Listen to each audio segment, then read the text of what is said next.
Clinton is flying high. Tsongas is stuck on the ground as the presidential campaign heads to Illinois and Michigan. Bank fees are booming, and we'll tell you how to get your money's worth. Also, Eye on America. Warning, blowing the whistle can be very risky business. This is the CBS Evening News.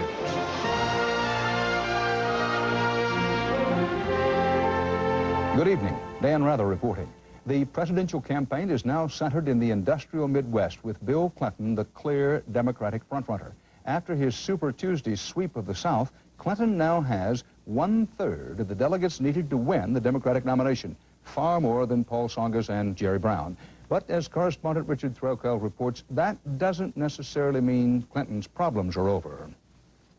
Bill Clinton was in Chicago today trying to complete the 1-2 punch he's been planning for months. Victory in Super Tuesday this week, victory in Illinois next week. He's got what's left of the old Chicago Democratic machine behind him, although Mayor Richard Daley insists he's officially neutral. The recession's cut especially deep among blue-collar families in Illinois and Michigan, so Clinton is running TV ads to try to show he's the working man's friend, and Paul Tsongas isn't. He even says he'll be the best friend Wall Street ever had. Isn't it time we close the book on the 1980s? The Tsongas campaign, faced with a must-win in one of these states, has promised to get more aggressive, but that was not in evidence today. The candidate barely stopped in Illinois to talk to some inner-city school kids and try to put the best face on last night. There are very few southern states left, and now it's all neutral territory. To compound his problems, the Tsongas campaign got stuck in the mud for a time at a Chicago airport. The third man, Jerry Brown, will spend the next few days trying to court the local labor vote, since union leaders don't much care for the labor records of either Tsongas or Clinton.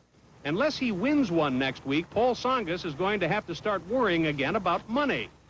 And even if he wins both states next week, Bill Clinton must worry about the 1 in 4 primary voters who still question his character. The true test of character is not perfection. If it were, no one could pass. So far, it's been Clinton versus Tsongas and Brown. If Bill Clinton wins next Tuesday, it's going to be Bill Clinton versus Bill Clinton.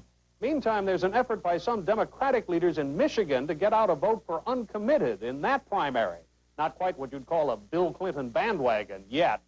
Richard Threlkeld, CBS News, Miami. On the Republican side, Super Tuesday was in many ways a blowout in favor of the Bush-Quayle ticket.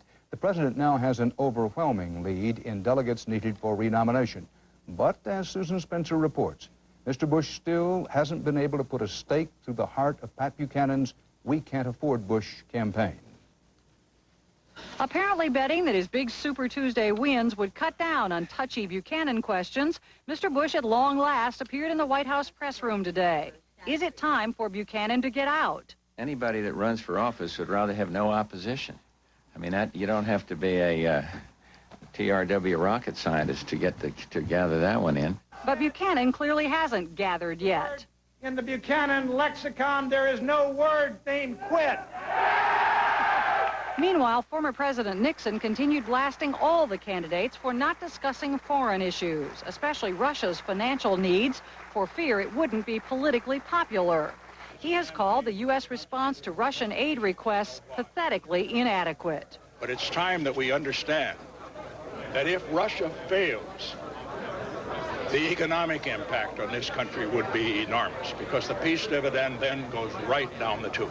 Mr. Bush denied he has differences with Mr. Nixon, but he would not say he will fight for more aid. There isn't a lot of money around. We are spending too much as it already is. So to do the things I would really like to do, I don't have a blank check for all of that. And the president repeated he's sorry he raised taxes last year, but he avoided pledging not to do it again. As for all those Republicans who keep voting against him, we're going to do well, and I really believe they'll come home to roost. The president won't say how he'll encourage that or how he might entice Buchanan out of the race. In fact, the campaign is afraid to try, worried that Buchanan would go public and turn an olive branch into another sign of presidential weakness. Susan Spencer, CBS News, the White House. And joining us now from Washington, Republican presidential candidate Pat Buchanan. Mr. Buchanan, thanks for being with us again today. President Bush said you should get out of the race. Now, why not do that and, as the president says, encourage those Republicans who voted for you to get back on his team? Dan, that would kill the national debate that's going on, and it's a national debate I think we're winning, even as we're losing delegates. And Republicans won't get on George Bush's team because they don't know where he stands. He's walked away from conservative principles. The country is in deep trouble. The American people think we're on the wrong track. And me getting out of the race isn't going to help Mr. Bush solve those problems which are his own. Republican Congressman Newt Gingrich, whom you've said you like and admire in the past, says you're an extremist closer to David Duke. Former Bush cabinet man William Bennett says, and I quote him here, your ideas flirt with fascism. And Mr. Bush's own hand-picked Republican Party chairman, Rich Bond, charges you with race baiting, says you're kind of David Duke with a coat and tie. What's going on here? What's going on is I got 37% of the vote in Georgia, and the Washington establishment panicked, including the kennel-fed conservatives of Mr. George Bush. And I think a lot of them would like to have gotten in and run in this race, and they didn't. But if they're trying to sell George Bush as a conservative, Dan, they got a very tough sell indeed. But their only alternative is to go out and smear Pat Buchanan, and I don't think it's working. Pat Buchanan is one of your goals to get Dan Quayle off the ticket, get yourself on the ticket with George Bush? No, I don't think, no, it's not. I don't want to get anybody fired, either Darman or Quayle or anyone, Dan. My problem is with the President of the United States. He's the one that makes the decision, regardless of his advisors. He's the one that walked away from conservative principles. He's the one whom Ronald Reagan doesn't even know where he stands anymore. And he's the one responsible for this economy. He is down in the polls because of what he has done. I want to replace him.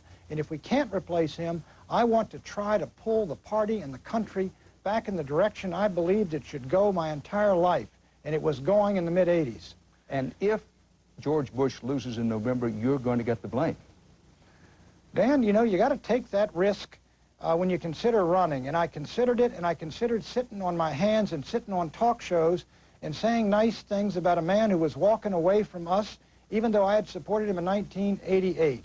And I'm in this race because George Bush abandoned our people, and sometimes, as Jack Kennedy said, party loyalty asks too much.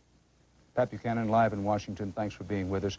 We want to note that we have, as we have in the past, invited President Bush to be interviewed in this broadcast. So far, he has declined. Still ahead on tonight's CBS Evening News, we'll take you inside Iraq. 1 year after Saddam lost the war, he is in total control.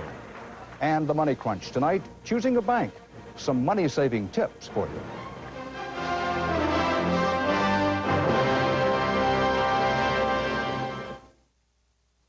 What's with the fifth glass? It's unsweet prune juice with prune pulp, hon. Be still my heart. It has bits of real prune. For more fruit flavor. Tastes richer. No, costs about the same as regular Sunsweet. Sunsweet prune juice with prune pulp. It's Domino's new better-tasting pizza. More melted cheese, big batter toppings, tender, tastier crust. More melted cheese, big batter toppings, tender, tastier crust. Try a medium with unlimited toppings, now just $9.99. Can you relate to good looks? Can you relate to anti-lock brakes and a driver-side airbag? How about a new engine with variable valve timing? The new Civic EX sedan from Honda. A luxury car you can relate to.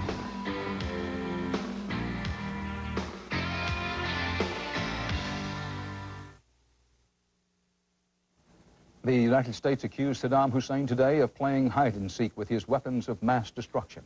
CBS News correspondent David Martin reports U.S. officials believe Iraq is still hiding 200 to 300 Scud missiles plus warheads filled with nerve gas. At the UN today, Iraq's Deputy Prime Minister, Saddam's right-hand man, asked the Security Council to ease sanctions against Iraq. But the U.S. ambassador said those sanctions will stay until and unless Saddam lives up to the ceasefire deal. That includes respecting the rights of all his people.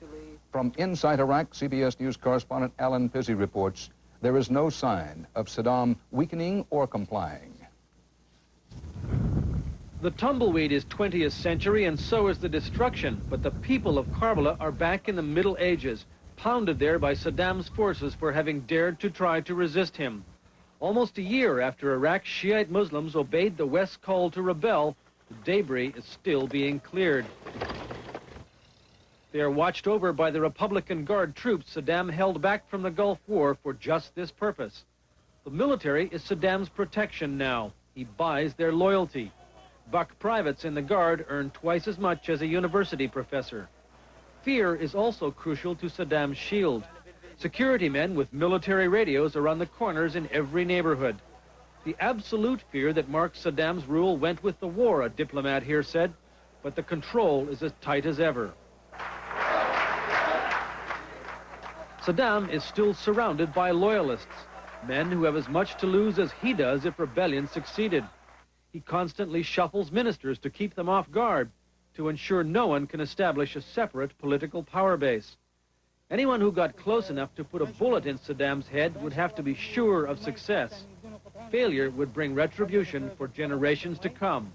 The Americans are the only ones who think Saddam is about to fall, an experienced diplomat here said, and that may be based solely on the Bush administration's worst nightmare. Saddam Hussein remains in power, and next October starts to increase his public abuse towards the president, making it eminently clear to everybody that it's Bush's future that's on the line rather than Saddam's. Well, Saddam threatens to cut off the heads of rebels with 10 machine guns. His defense minister, Ali Hassan al-Majid, said terrorists and American lackeys would be crushed. He was rallying the Army's 5th Corps for a rumored offensive against the Kurds. There is nothing here to suggest that Saddam Hussein can be overthrown by his own people. If the West really wants to remove him, they'll have to do the job themselves. Iraqis know better than to try it on their own. Alan Pizzi, CBS News, Karbala. Kuwait wants to buy nearly 800 U.S. Patriot and Hawk missiles to defend itself against Iraq and other potential enemies. President Bush asked Congress today to approve that sale. From around the world now, more CBS News. British Prime Minister John Major went to Buckingham Palace today to tell the Queen he's calling an election next month. Major's Conservative Party faces a strong challenge from the Labour Party over the sagging state of the British economy. In Ireland, police uncovered a huge cache of explosives, including the makings of one of the biggest IRA bombs ever. It's believed the intended target was British forces in Northern Ireland. In this country, flooding in parts of Vermont's capital city stranded residents and shut down state government. An ice jam caused a river to overflow. No injuries reported. And in snowy Nome, Alaska, a musher who sings to his sled dogs won this year's 1,200-mile Iditarod race in record time. Martin Boozer and friends did it in 10 days, 19 hours, and 17 minutes.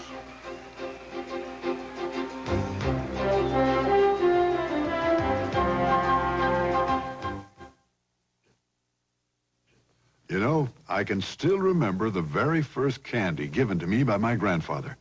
It was Werther's Original, and I was 4. I had a little trouble opening that shiny golden wrapper, but then, well, I'll never forget that first taste. Sweet and creamy and just plain good. But there was something else, too. I remember feeling I must be somebody very special when my grandpa gave me his wonderful butter candy. So, now I'm the grandfather. And what else would I give my little grandson but my Werther's Original? He's somebody special, too.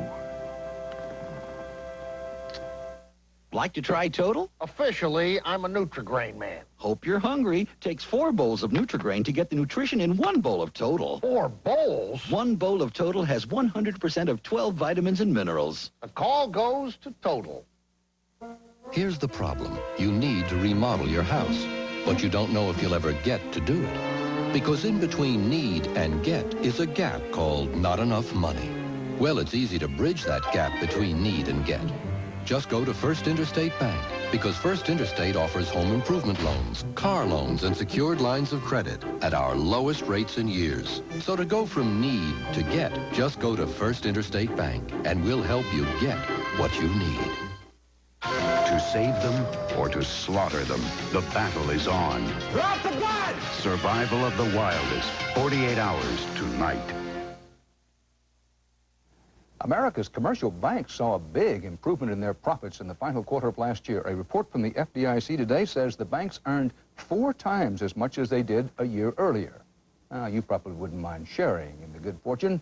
Don't bet you're going to do it. Instead, bank deposits are earning less interest, and you're being hit with all kinds of fees for bank services. Correspondent Ray Brady has done his homework and done some reporting to tell you how to avoid the high cost of banking in tonight's report on the money crunch, making it in America. Hey, say the banks, have we got a deal for you? But talk to some of the people who acted on those ads. They believe the real robbers work inside the banks. My checking account used to be $7 a month. They're charging like $9.50 a month. Oh, they're definitely ripping me off. Yes, sir. It's like a Bank deregulation was supposed to cut consumer costs. But that, say many Americans, was like handing banks the key to the vault. Consumer charges and fees have been soaring. I think they're sneaky, and I think it's exploitative, yeah. Not so, say bankers. We need to be compensated, make a reasonable profit for what the service that we're providing. Remember when automatic teller machines were free? Check your bank statement. Many banks now charge an average 87 cents to use an ATM, up 102% since 1986, according to one survey. Got a checking account that charges penalties if you fall below the minimum balance? You may get charged an average $5.84 a month, up 50%. Bounce a check. It happens to everyone. But these days, it could cost you as much as $30 a bounce. I hadn't bounced one ever, and all of a sudden they were charging me a huge fee, and they gave me a big hassle about covering it and stuff like that. How can you keep the bank out of your pocket? Question them carefully about your statement. What's this asterisk here stand for? And what about this $2 charge? Or this charge for $4 over here? And above all, check out those ads before you act. So says bank expert Bob Hetty. Don't stick with the bank that's sticking you. Shop around. Comparison shop. I guarantee you, if you go around town, you'll find probably a bank that can beat the deal you've got right now with your present bank. By not shopping around, you may be paying as much as $300 a year in needless fees, which may not sound like a lot, but after all, it's your money, even though a lot of banks are acting like it's their money. Ray Brady, CBS News, the Money Crunch. Stay with us now for the story of a shooting that seems to signal a change in the rules of mob warfare.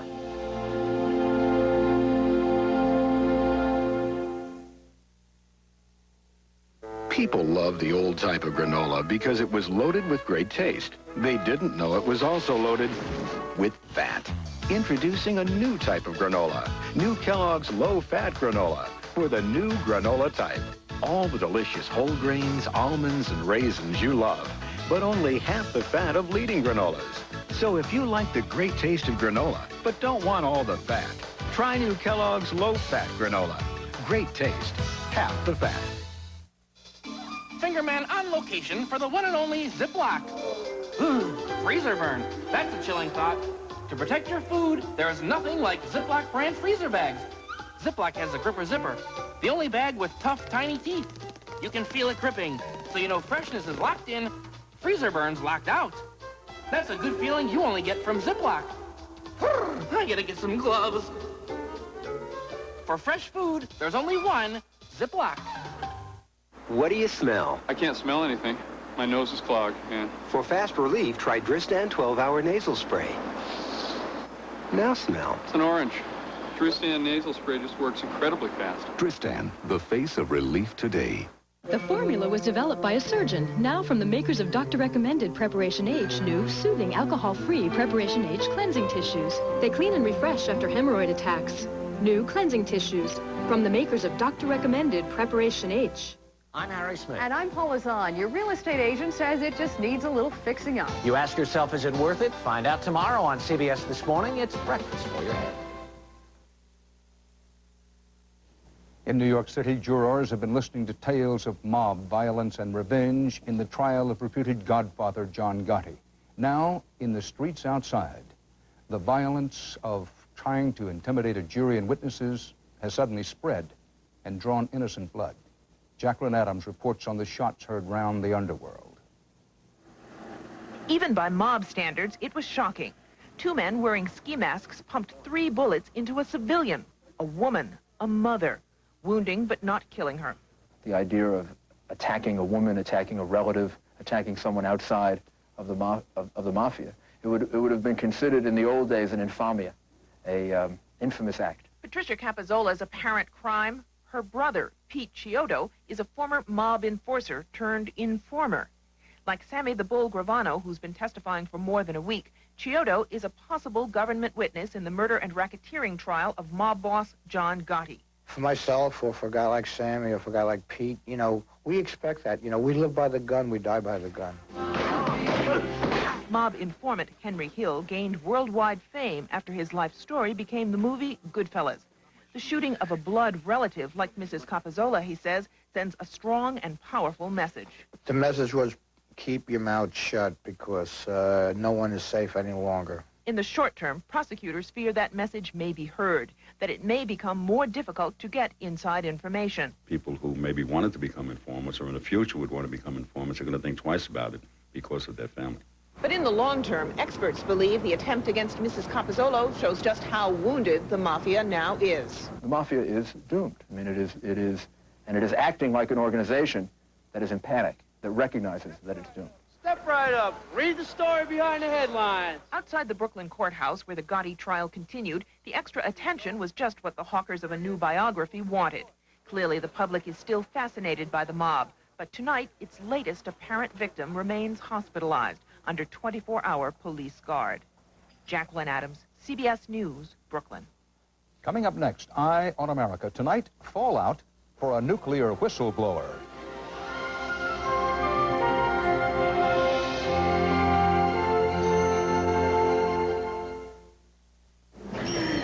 Hey, I'll get home. Thank you for a lovely dinner. Aren't you going to ask me in? For coffee? Well, I do have taster's choice. Then how can I refuse? Savor the sophisticated taste of Taster's Choice. Well... Just one more cup? You said that 2 cups ago. You know how much I love your coffee. Then, by all means, take it with you.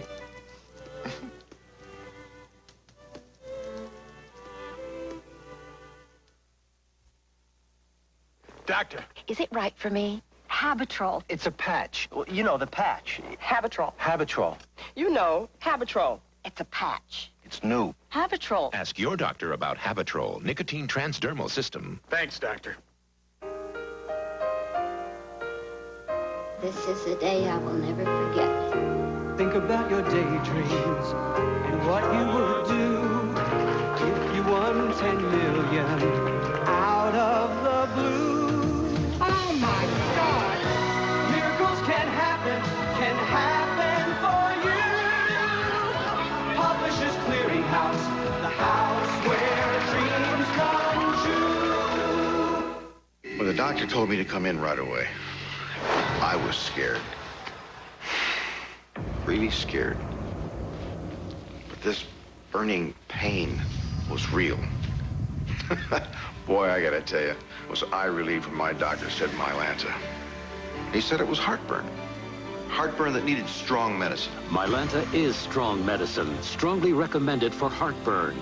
It's the antacid doctors recommend most. My doctor said Mylanta.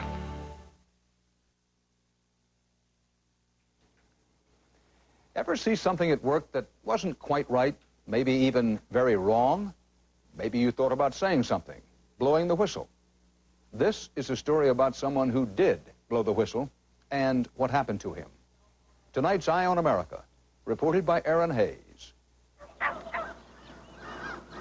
Oak Ridge, Tennessee. It doesn't look like the kind of place where you need to watch what you say, but according to one man, it certainly is. Got a dog standing up there. I wouldn't treat him like they treated me.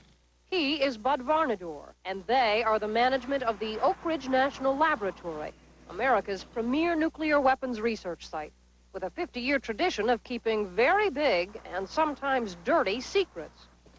People like Bud Varnador, who work at the nation's nuclear weapons facilities, are supposed to be protected when they blow the whistle on the dirty secrets. That's what he did. And I felt like that if enough people saw it, they would agree that it wasn't right either. Environmental violations he exposed here were eventually addressed. But he kept talking about his concerns at the plant. He talked to CBS in a report aired last year. Finally, management decided Bud Varnador needed a new office, all to himself. They had me in a radioactive waste room. This was it, his new office. He considered it punishment for talking, took pictures, and kept track. Things changed again, but not, his lawyers say, the way he had hoped. When a health physicist told him that he couldn't be in that room any longer because it was unhealthy, he was put into a chemical waste room. It was an abandoned mercury reclamation lab, contaminated with mercury, cancer-causing compounds. Several different items of asbestos are around the room. He was given the job of doing an inventory of what was in that room. Bags of waste, open containers of mercury. And this was his office? Yes. The problem, Bud Varnador was recovering from cancer. Management knew it, and he was scared to death of what was in those rooms. They felt like I'd quit. Or maybe they felt like it would kill me. I don't know. Either way, I was out of their hair. Martin Marietta Company runs Oak Ridge and several other nuclear weapons facilities for the U.S. Department of Energy. Were there any other offices available? Any other places you could have put Bud Varnador than the radioactive waste storage room and the mercury reclamation lab? Any other place? Well, with a facility of 5,000, I would be kind of dumb to sit here and say that we couldn't find some spot to put him in. It was a place that was convenient to where the work that he was doing was located, and it was convenient to the management that he was working under to look after him. The rooms, Martin Marietta insists, pose no danger and were not meant as punishment. The U.S. Department of Labor was not convinced and ordered Martin Marietta to fix the situation. The company is appealing. But a bigger question is, where was the Department of Energy in all of this? The department that had promised nuclear weapons workers safety if they blew the whistle on trouble in the industry. Glad to meet you, sir. Good to meet you. Glad to meet you, sir. They showed up after a congressional investigation started last month. Bud Varnador sat down with high-level energy officials and finally got to tell his story. They emerged with a public apology. You know, we have a person here who's seen a lot of tragedy in his personal situation, and, you know, I feel for him as a human being. And a promise. I'm going to see that there's a new day here if it's the last thing that I do on this job. But after what he went through, Bud Varnador is not convinced change will come that easily. It's sort of like my granddaddy said. It's not how much you throw up there, it's how much you make stick. He's in a clean office for now, suing Martin Marietta, and certain that there are many more secrets to be spilled here, once potential whistleblowers feel it is truly safe to talk. As the saying goes, it's not over till the fat lady sings. I think she's tuning up. In Oak Ridge, Tennessee, this is Erin Hayes for Eye on America. As the saying goes, that's part of our world tonight on this CBS station coming up on 48 Hours. Who's more dangerous, America's wild animals or the humans who want to kill them? 48 Hours, survival of the wildest. Sequel to Anne of Green Gables on Wonderworks. It's where you belong, tonight at 8.